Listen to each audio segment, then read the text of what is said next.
Tonic Trouble is a 3D platformer game released on Nintendo 64 and PC. Tonic Trouble was the first game developed by Ubisoft Montreal and is similar to Ubi Montpellier's Rayman. The game was supposed to be released prior to Rayman 2. However, the game suffered a 3-year development delay and ended up being released afterwards. Michel Ancel, the creator of Rayman, also had a hand in Tonic Trouble, as well as the voice of Ed. David Gassman also voiced Rayman in those games. Tonic Trouble's PC and N64 versions are quite different graphically and story-wise. However, they hold more similarities in terms of gameplay. The N64 version suffers because it tries to keep up with the standard of the PC version a bit too much. Now, since the version of the game I have is the N64 one, this is the one that I'll be reviewing.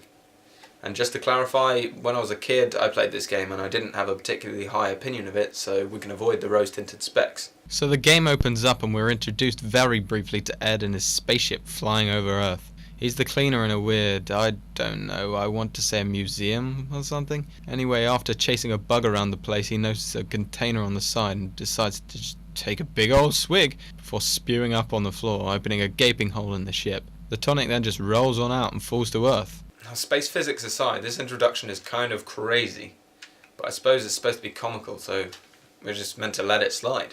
We cut to Earth, where the game's main villain Grog is having a nap before he notices the tonic gently bouncing around after its leisurely descent to Earth. The tonic spills into the river and has some crazy enhancing quality. Grog notices this, so he takes the logical step of drinking it himself. He then screams and we zoom into his mouth, so I guess this means he's super strong now? I mean, if this classic cartoon trope doesn't represent a growth in strength, then I don't know what does. Okay, so then we finally get some text to provide a little insight. Thanks, newspaper face guy. We're introduced hastily to Ed's supporting cast. Back to the Future's Christopher Lloyd and a purple human girl called Susie? She's from Earth and she's purple. Okay, cool. Now we're told that Grog has the tonic and will become all-powerful. So we have no real motive for our main villain. He's just given the vanilla excuse of conquering the world. Yay! At least the PC version did a lot better in fleshing out the backgrounds of the character and giving Grog an actual excuse. The N64 fails to set up the game's story effectively because of the hardware's difficulty rendering the cutscenes that the PC version so easily does, leaving our humble console player with this abomination of an opening. Past this section, the game throws you into the action with a ski slope level. The first piece of gameplay handles well enough for what it is, and you just complete the level and get to Earth. Now this is where the game properly introduces itself to the player. It's super abrupt in comparison to the ending of the slope level, and here's where you see some of the game's immediate problems, like the horrible textures, the weird delay you get when controlling Ed, and the nightmarish camera. Let me address the camera first. This thing is plain horrible. When in a tight spot, the camera backs up against the wall and fumbles around of its own accord, desperately trying to correct itself. Also, in some sections the camera is free to be moved around and sometimes it isn't. This is fine, but when you try to move the camera in restricted areas, it obnoxiously honks every time you push one of the C buttons, which is literally the most annoying thing in the world. So you press on and are told that you need to save Doc from his cave or he's been locked in. Now this is where you're introduced to the first level or world in Tonic Trouble. The worlds in this game are mostly linear affairs, and this level takes on the task of teaching the player the game's mechanics. For example, this toaster section tries to get you to sidestep these hugely lateral pieces of burning toast, when it's much easier to just jump over them when you're stuck on a tight platform. In this boulder section, you're shown exactly how awkward the jumping mechanics are, as most of the time jumping between platforms will be spent in some unholy twilight of grabbing the ledge and falling just short. This is particularly frustrating because the whole objective is to climb up the side of a cliff. Hilariously, you encounter one of the only block pushing puzzles in the game here, where you learn that pushing blocks is achieved by simply running into them. I'm not even kidding here. Ed doesn't have a pushing block animation, he just keeps running into them like some weird paperweight jungle gym shit. It's lazy and imprecise, so it's a good job that this is one of the only times that you have to do this. The point of pushing this is to unblock the popcorn chute, which introduces you to Super Ed. Super Ed! The result of eating some crazy popcorn, which makes Ed huge and able to bitch slap his enemies, which is pretty fun. However, I'm having a hard time understanding why the tonic is the real villain here when this insane doctor is making this Jekyll and Hyde popcorn. But seriously, it must be real bad stuff. Just look at Super Ed's face. He looks like he's about to squeeze out a world record poo.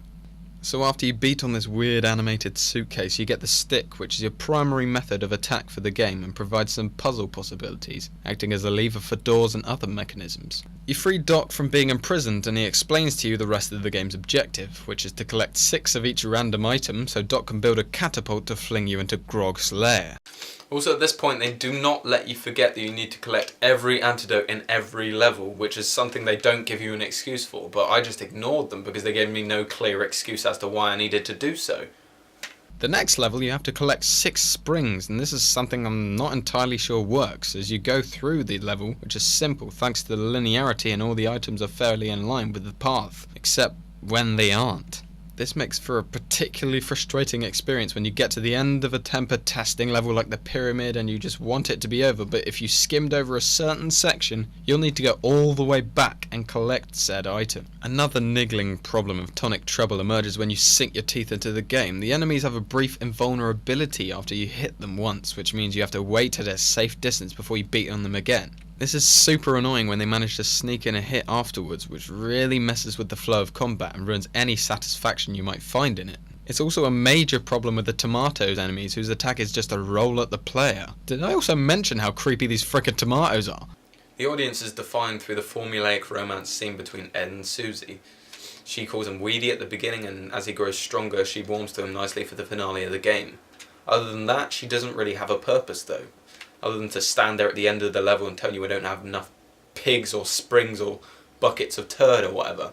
I feel like other than that, she should probably just be kidnapped to fall in line with the dull archetype she's portrayed as.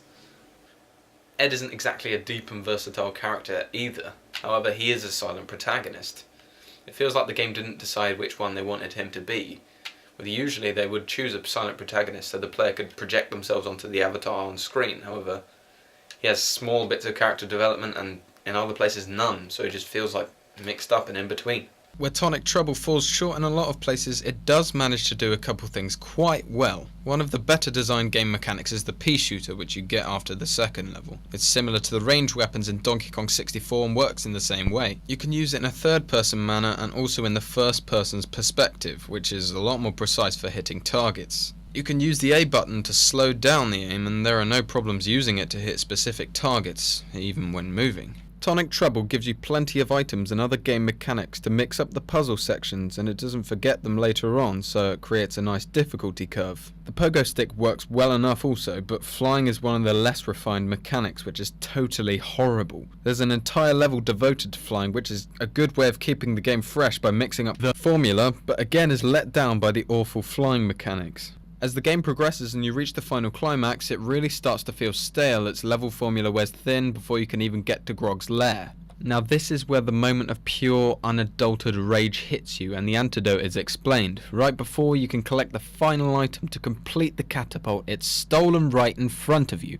Horse shit. Every other character knew that goddamn mushroom was going to ruin everything and take the last pig. They just neglect to care about it. Susie just stands idly there and watches it all happen, even though it's her planet you're supposed to save, which is grade A bullshit since you was stood right by it for the entirety of the time that you spend in the level. This comes frustratingly close to the end of the game, right before you begin the final approach. Anyway, the mushroom dude apparently lives in a toxic environment in which you'd need all 180 antidotes found in the game to progress. Now that's a great way to kill the momentum in your game. As if players weren't bored enough of going through your textureless linear levels the first time. They make you revisit each of them individually with the new items you're gaining with the pogo stick and the bow tie just to make sure you can get the extra antidotes to advance the plot. I don't know what manner of sadist would enjoy doing all of those again, but good luck to them.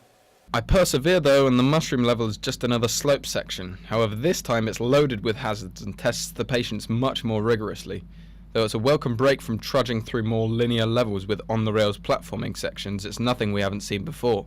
You get to the end of the slope and the mushroom provides you with a boss battle. Now you can finally complete your catapult, which, by the way, is very unimpressive for something you've spent the entire game constructing, even if it is supposed to be humorous. So you give Doc the last component and begin your final assault on Grog's fortress. You bravely soldier through yet another level before you finally face Grog. Now he's just in a giant tonic and there are a couple stages to him before you can finally fell the guy, which in terms of longevity fulfills the quota for a final boss, but other than that, it's pretty standard in what this game offers. You hit a couple falling rocks at him, there's a flying part, then you hit more rocks at him before jumping into his tonic mecha and finishing the job. He gives some weak speech about how the pharmacist, yeah, the guy introduced at the beginning but never actually seen by it in the game, ruined everything with his grogger plans and genetic malarkey. Then nothing was much fun anymore. Anyway, he then just puffs into nothingness after his rant, leaving Ed to pull a podium out of his pocket and dance. The ensuing celebrations last approximately forever. I'm not even kidding.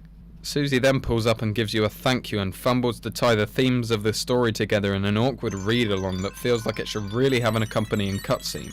She's describing how the world goes on back to normal whilst the camera kinda remains on Ed and Susie's faces. Overall, though, the game feels like a weird Frenchman popped one too many Xanaxes before bed and had a strange dream about a purple-headed fucking alien who comes down and saves shit. Why are you trying to tie up the larger themes? Why you didn't explain any of them? It makes no sense. Or maybe we should look after the Earth. Maybe we should not fucking make games like this.